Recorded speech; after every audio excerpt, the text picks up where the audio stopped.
Hello बच्चों, चलिए प्रश्न को पढ़ते हैं। निम्न में से गलत कथन को पहचानिए। ए दिया है 4f एवं 5f ऑर्बिटल समान रूप से परिरक्षित होते हैं। बी दिया है डी ब्लॉक के तत्व आपस में अनियमित गुणधर्म दर्शाते हैं। सी दिया है लैंथेनम एवं ल्यूटेशियम के डी ऑर्बिटल आंशिक रूप से भरे होते हैं तथा अन्य आंशिक रूप से भरे हुए ऑर्बिटल नहीं होते। डी दिया है विभिन्न लैंथेनोइडा का रसायन बहुत समान होता है। तो चलिए प्रश्न की मुख्य उदाहरण पे बात है। अवधारणा देखिए, परिरक्षण प्रभाव का क्या मतलब है। आंतरिक कोश के इलेक्ट्रॉनों का बाह्यतम कोश के इलेक्ट्रॉन पर लगने वाला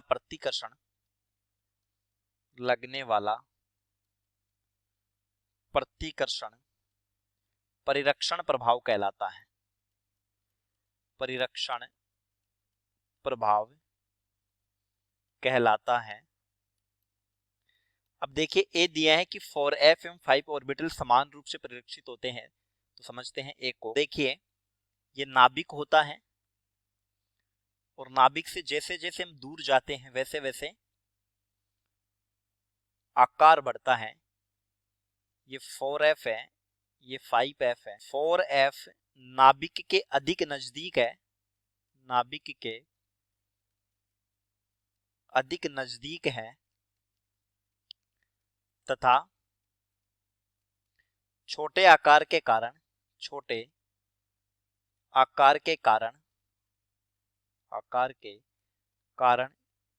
ज्यादा परिरक्षित होते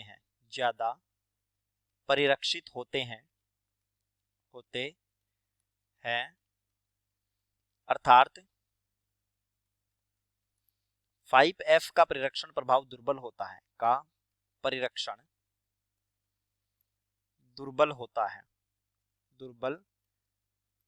है क्योंकि बड़े आकार के कारण प्रतिकर्षण घट जाएगा।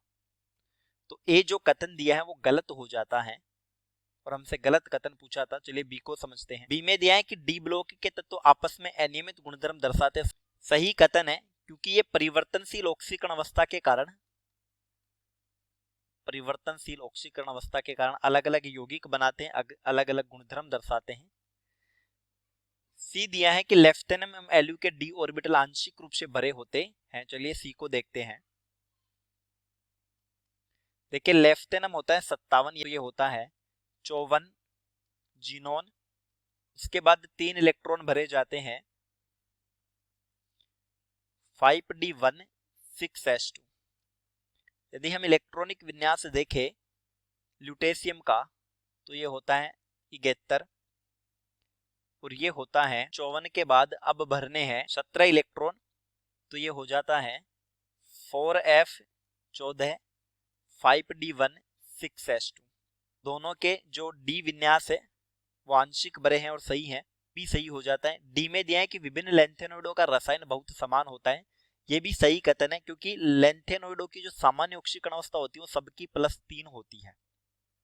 तो +3 में ये यौगिक बनाते। तो हमसे पूछा था कि कौन सा कथन गलत है, तो सही उत्तर हो जाता है ए। उत्तर ए। चलिए, उम्मीद करता हूं प्रश्न समझ आया होगा। धन्यवाद।